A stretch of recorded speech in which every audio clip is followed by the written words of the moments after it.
முதற்கண் வணக்கம்.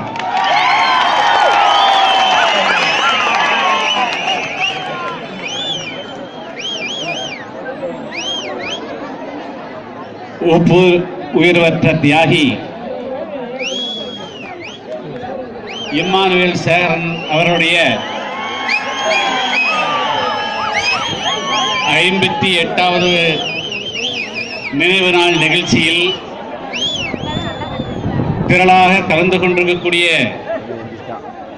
என்னுடைய அன்புள்ளம் கொண்ட தேவேந்திரகுல சமுதாயத்தினுடைய தாய்மார்களே, சகோதரர்களே, பெரியவர்களே, மாணவர்களே, புதிய தமிழகம் உள்ளிட்ட அனைத்து அரசியல் சமுதாய இயக்கங்களுடைய முன்னணி செயல் வீரர்களே, அனைவருக்கும் என்னுடைய முதற்கண் வணக்கம். இன்று காலையிலே இருந்து தியாகி இம்மானுவேல் சேகரனார் அவருடைய நினைவிடத்தில்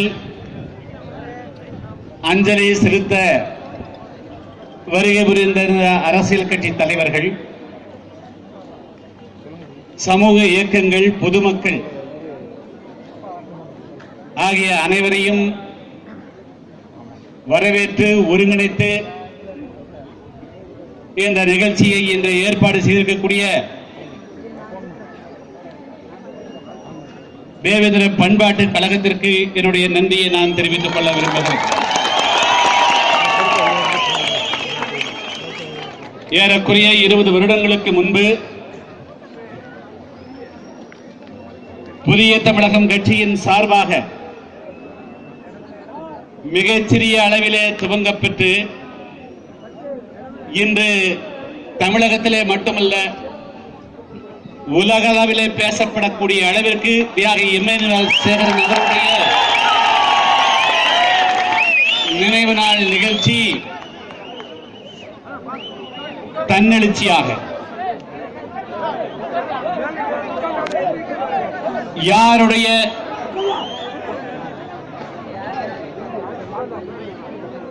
தூண்டுதலோ அல்லது எந்த விதமான உதவியுமே இல்லாமல் லட்சக்கணக்கான மக்கள் அஞ்சலி செலுத்தக்கூடிய ஒரு நிகழ்ச்சியாக இன்று இது மலர்ந்திருக்கிறது.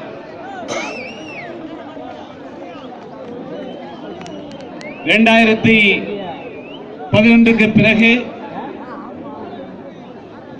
இந்த நிகழ்ச்சியிலே 2-3 வருடங்கள் பல்வேறு விதமான கட்டுப்பாடுகள், நெருக்கடிகளை நாம் சந்தித்தாலும் கூட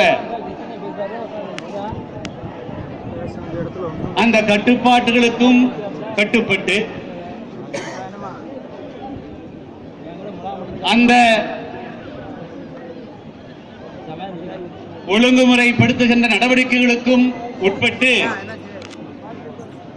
இன்று லட்சக்கணக்கின தாய்மார்களும் இளைஞர் நண்பர்களும் குழுமியிருக்காது என்று சொன்னால் இதை எளிதாக யாரும் எடுத்துக் கொள்ளக்கூடாது என்பதை இந்த நேரத்தில் சொல்லிக் கொள்ள கடமைப்பட்டிருக்கிறது. இதற்கு ஒரு மிக முக்கியமான காரணம் உண்டு. தியாகி இம்மானுவேல் சேகரன் அவர்கள் சுதந்திர இந்தியாவிலே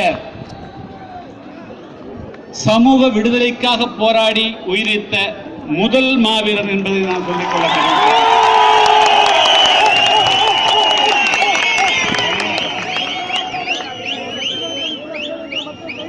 1947 சுதந்திரம் பெற்றது சொன்னால்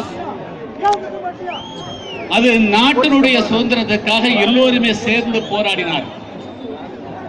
சுதந்திரம் பெற்ற நாட்டில் எல்லோருமே சமமானவர்கள் என்ற அடிப்படையில், எனவே ஒரு மனிதன் இன்னொரு மனிதன் மீது, ஒரு குழு இன்னொரு மீது எந்த விதமான ஆதிக்கமும் செலுத்தக்கூடாது என்ற மனிதநேய தத்துவத்தை அடிப்படையாக வைத்து மனித உரிமைக்காக உயிரிழந்த மாபெரும் தியாகிதான் தியாகி இம்மானுவேல் சேகரன். அதைத்தான் இங்கு அழகாக எழுதி வைத்திருக்கிறார். அவர் புதைக்கப்படவில்லை, அவர் விதைக்கப்பட்டிருக்கிறார் என்று.